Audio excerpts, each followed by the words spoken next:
Hey guys, so here's another rare chainsaw video, because like I said in that steel video, I'm not a fan of working on chainsaws. This one is my personal saw. It was actually just given to me. Heard this saw ran and used it, and it was a powerful saw, and something happened to it, and it just ended up getting put off to the side, and it's been probably 3 or 4 years since it ran, and it's still got gas in it, but the gas still smells fairly fresh. I don't know if somebody tried to start it or something, but this does have the primer button on it, so I'm going to probably add a little fresh gas or just pour it out into the can and mix it up. It's a 18-inch. Chain looks good, but the bar's got some wear on it. If I get a new bar and chain for it just to freshen it up. But it's a Husqvarna 350, and it's missing the, which I think I was the one that broke it, the shutoff here. It broke at some point. I know I broke it on I broke it on a saw like this somewhere, but I can't remember if this was it or not. Like I said, it's been sitting forever. But it's a 350, 18-inch. I don't know exactly how old this saw is, but apparently the screw broke or something. This has been kind of rigged up there, and missing the nut on here, which is no big deal. I can pick that up anywhere.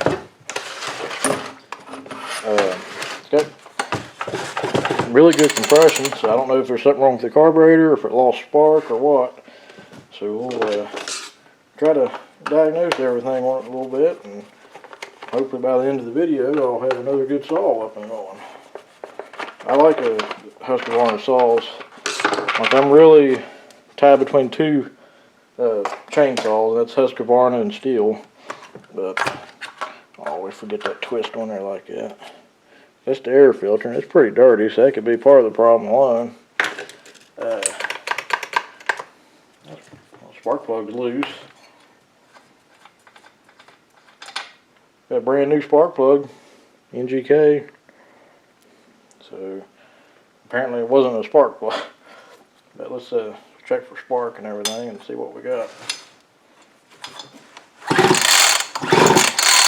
Can't really see. Let me turn some lights off. I like a lot of light in the garage, but it's always a problem trying to see spark. Oh, it's got spark. It's interfering with the camera. Alright, so I added some fresh gas to it. Now let's see if we can get the primer up. Oh yeah, she's priming. Now anytime something's got a primer button like this, and I'm talking about the type that pumps the fuel like through the carburetor, I'll pump it several extra times if it's been sitting like this, just in case there's a little bit of dirt in the carburetor. Sometimes that'll actually kind of dissolve it with that fresh fuel going through it. So it's kind of something I learned a long time ago. Kind of do that. May not be much wrong with this saw.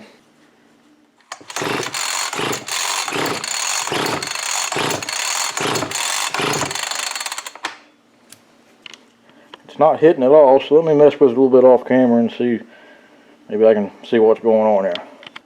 So it's reading probably about 35 psi. It's probably exaggerating a little bit. I read online, I never have really tested compression on chainsaws before, and they say, 150, 200 psi is optimal, and usually 100 is minimum for a 2-cycle, so compression is way down on this. So I thought I'd pull the muffler off. The cylinder don't look bad, but the piston is junked.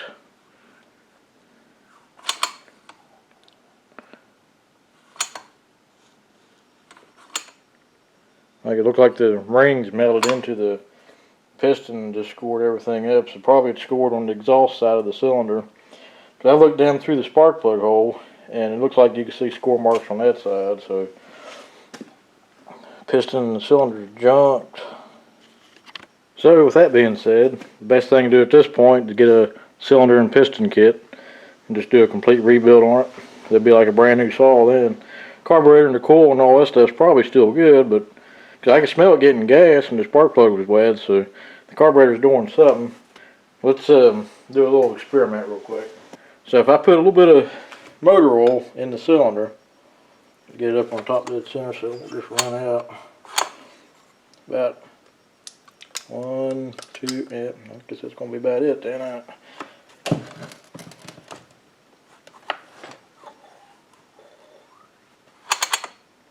if you do this, it'll temporarily raise the compression due to the oil taking up space in the cylinder. Now obviously it's not a permanent fix at all. It may not work, so if the oil gets on the spark plug, it'll keep it from firing. But this is an old trick I discovered. So if the engine fires now, that confirms that it's low compression.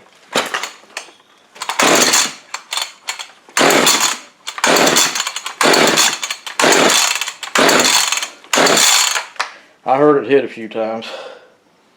So someone on a forum suggested to check compression by trying to pick the saw up with the rope.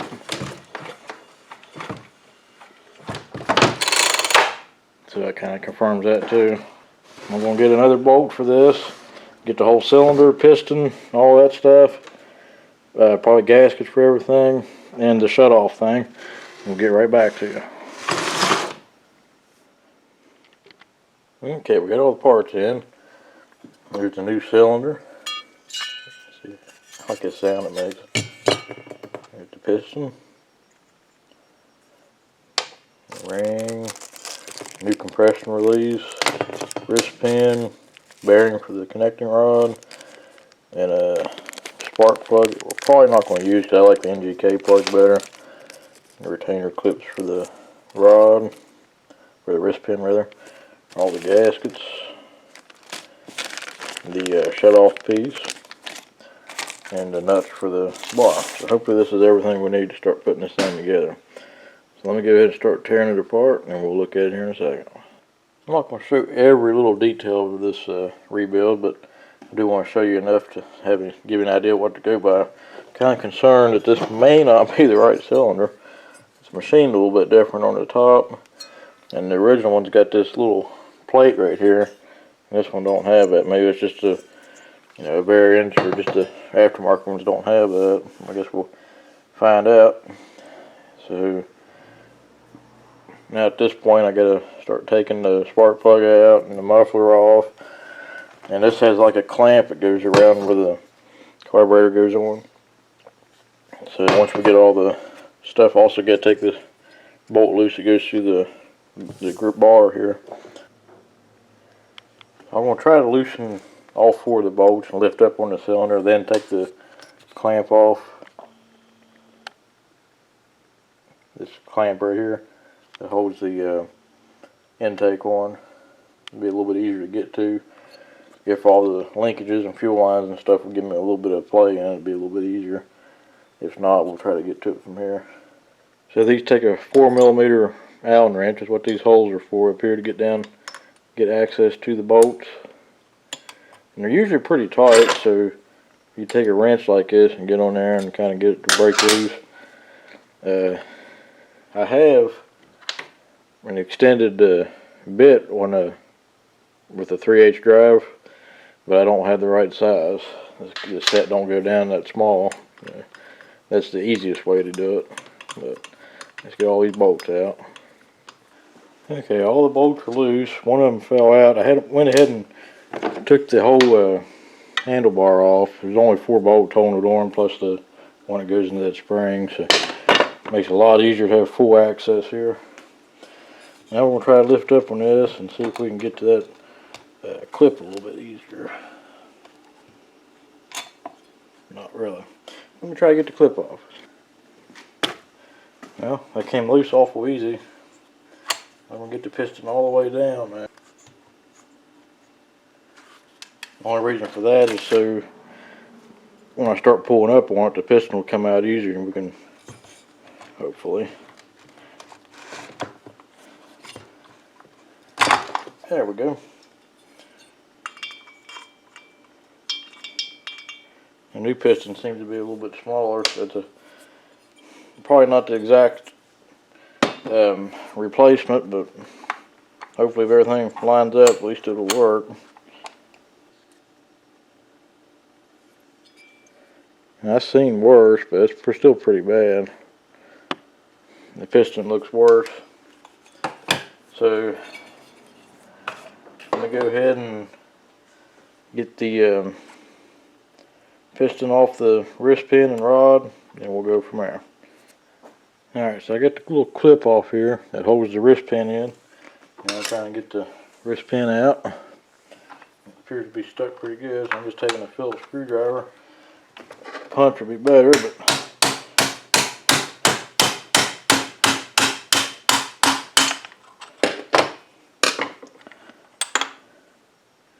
there's the old piston. Now I want to show you how bad this really is. Look at that. You can't even hardly see the ring at that part of it, and it's just all chewed up. And this side's not too bad actually, but the exhaust side get more abuse and heat, so the wrist pin probably not the best shape. I believe we got all the right parts. Now we get ready to change this needle bearing. It's easy to forget about this, and it might still be good, but I don't like to take chances, so change everything we got new. Now, if anybody's going to ask me any questions about assembly lube for like a 2-cycle engine, you got several options. I don't like using, it's never been really recommended to use something real thick, so I'm just using, this is a real light, like 20 weight oil, and it should be good for assembly lube or something like this, because you got to realize the only oil a 2-cycle gets when it's running is the real little tiny amount that's in the gas that's running through there. So everything's not getting oiled like it would be in like a 4-cycle engine anyway. So in a sense, it's not quite as critical to have the assembly lube, just as long as nothing's going together dry. But what I would recommend using is like a 20 weight oil like this, or a 10 weight if you could find it. Or a, you can even use 2-cycle oil, like what you would normally like pour into the gas to mix it up. Just use that for lube. It works perfect because that's what's going to be in there anyway, and that's always a good option.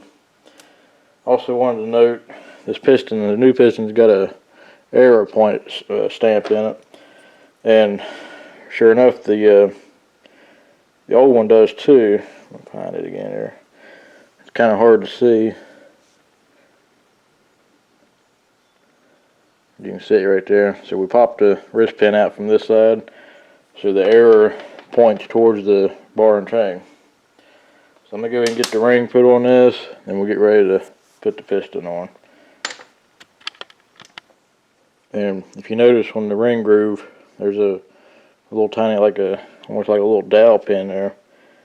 So the ring can only go on one way. Like, you see how it's got that shape, so it can only go on that way.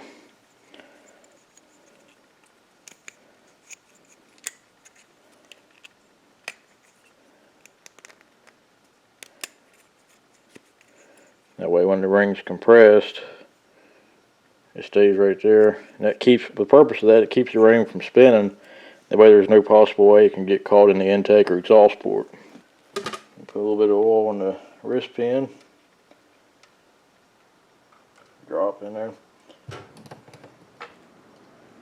If you use too much oil on a 2-cycle, it's just going to smoke a lot when you first start it. Let me go and get this other clip put in on this side, then we'll get ready to put it in. So I installed the clip right here. Keeps the wrist pin in place. It's kind of hard to see there, you can see it. I leave one off on this side. This way, when you line this up, you put the wrist pin in.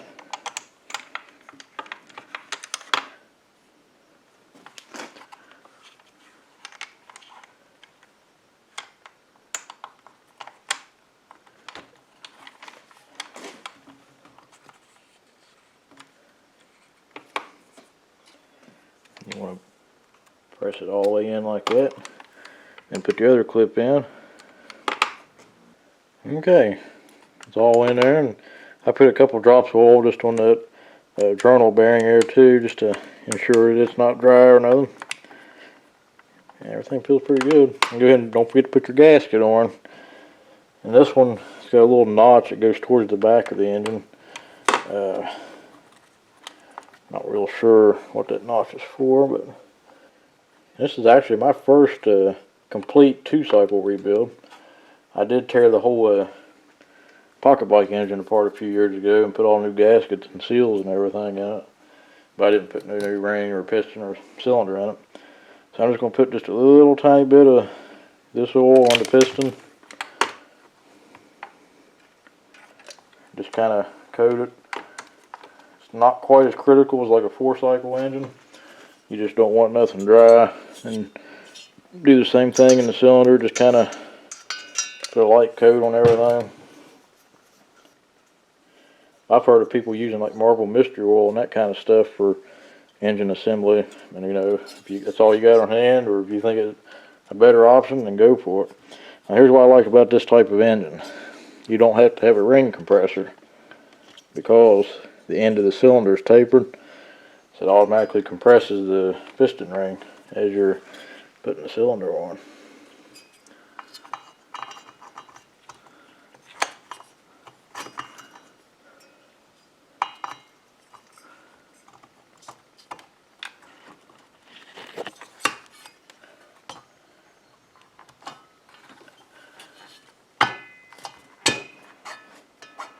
Like that.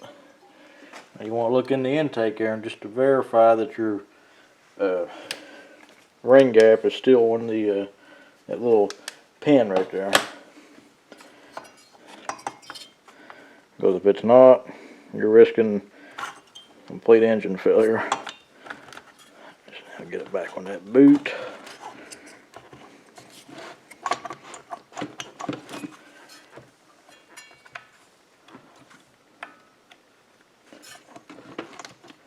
Now the tricky part is getting all the bolts to line up because everything's wanting to go kind of crooked for some reason here.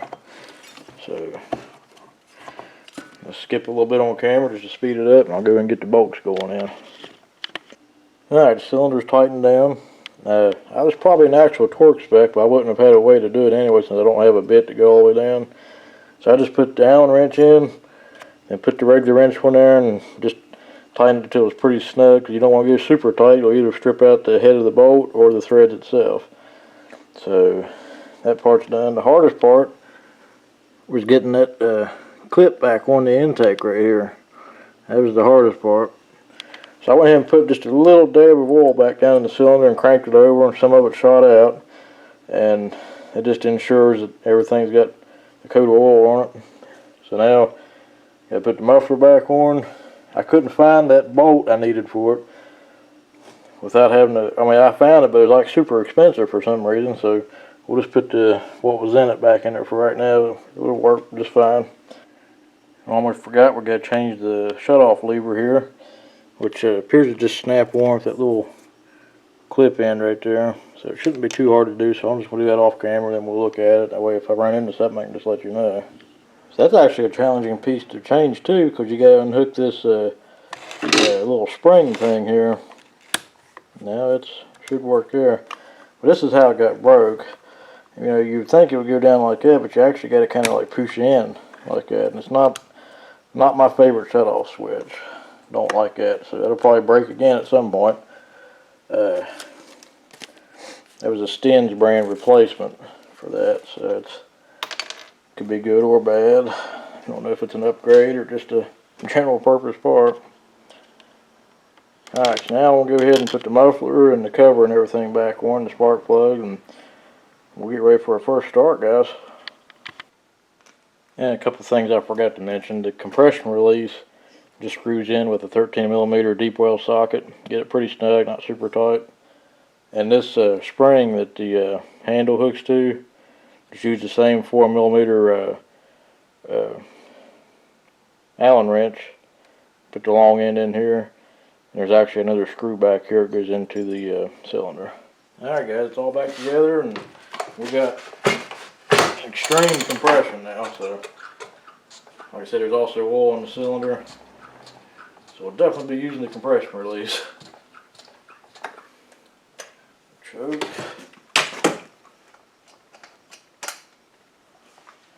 Oh, another slight issue, the muffler, this one stud is going to have to be replaced, this bolt, because the problem with the old cylinder, this was apparently stripped out and someone put a bigger bolt in it at some point. You got to do what you got to do.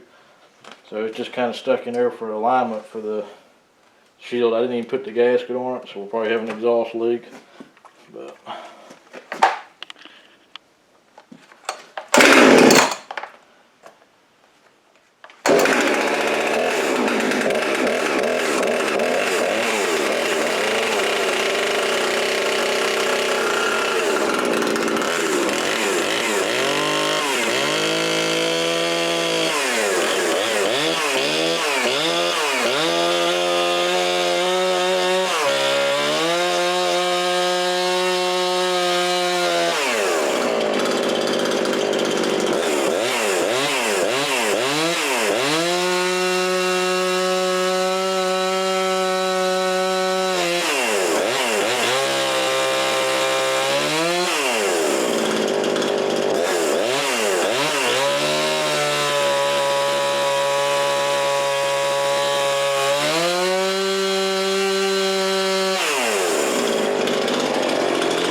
it just started raining.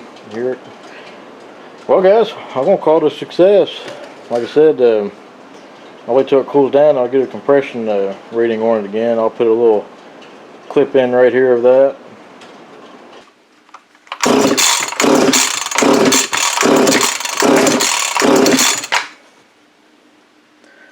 So we're just showing 75. People online recommended 150 to 200. So I don't know what that's all about. Of course, it'll probably break in some more and seat in, and they'll probably raise up, but it's a lot better than it was, for sure. So I'm gonna call it done. It runs perfect now. Like I said, it always was a good running saw, and all that smoke was from the assembly oil going in it, and excess oil built up in the muffler and the crankcase from where I tried putting oil in it before. So, yep, good running saw, guys. So now, gotta clear the garage out with smoke because it filled it up, and go on to the next project. So, and just want to take a quick little note here. I got the new bolts in for the muffler. This is the one that came out of it. These new ones are slightly different, but I think they should work just fine. Anything will be an improvement over that.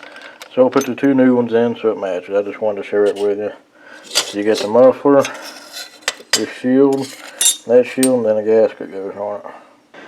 Thanks for watching, guys. If you got any questions, comments, or suggestions for other videos, feel free to leave a comment below, and I'll get back to you as soon as I possibly can. So, thanks for watching, guys. Catch you on the next one.